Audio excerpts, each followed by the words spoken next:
Hi everyone, it's Chris Tilley from Pantania Sail and Motor Yacht Insurance. I'm here today with Ben Johnson from Johnson Bros Marine down here at Gibson Marina.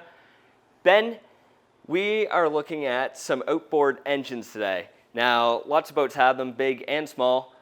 A lot of people have the idea that these engines are a bit more simple, less complicated than inboards are, and therefore not as much service might need to happen. We both know that's not necessarily the case.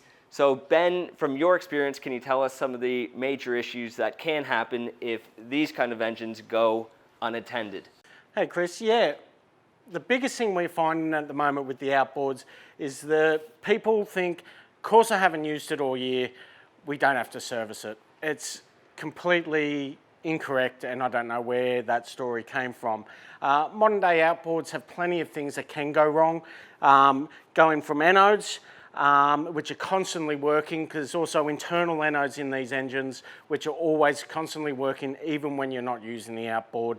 From other things down to the water pump impeller inside there. It's just a rubber impeller that sits in an offset housing, and basically not being used is actually worse for it. So you can take the boat out, works fine at the start, you get off the ramp and you're going to have an overheat all over. So even oils, fuels, batteries really don't like not being used. So it's always a big thing to make sure you keep up with your regular maintenance, which will be a minimum once a year or every 100 hours as per the outboards manufacturer's specification.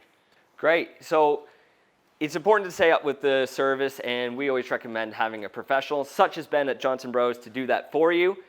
When it comes to anodes, is there any time frame that people should be careful about and when to have them replaced? Yes, definitely. Once again, minimum once a year. You can see this anode down here. This is actually the Captain's 445. It's starting to come, you can see it's been working. Even though it's still a lot of it is there, they start getting a bit of a fuzzy layer on the surface, which is going to basically stop it from working. It doesn't have quite the continuity as it did from when it was new. So I'd recommend minimum once a year, or once again every 100 hours, whichever comes first.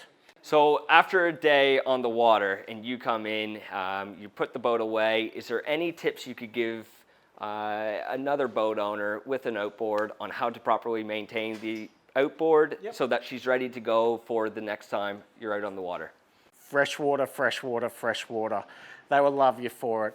Massive hose off at the end of the day. Don't forget to get all around your steering components and everything like that, but also flushing the engine. Ideally is the flushing on the muffs, minimum 5-10 minutes. Only got to run it at idle. You see the people revving it at the ramp. You haven't got to do any of that. Just get it on there, let it idle 5-10 minutes minimum. And if your boat lives in the water and you can only cold flush the engines through their cold flush ports, I like to see a minimum 10 minutes of the hose just running. This can be done on most outboards with the engine in a tilted position. But yes, once again, just if it's cold water flush, you don't have the engine running, just plug it on, minimum 10 minutes, and that'll definitely prolong the life of the engine. Perfect. So lots of fresh water. Make sure you flush these outboard engines out. And of course, at least once every 12 months, have them serviced by a professional such as Ben at Johnson Bros. Ben, thank you so much for joining us today. Thanks a lot, Chris. Cheers.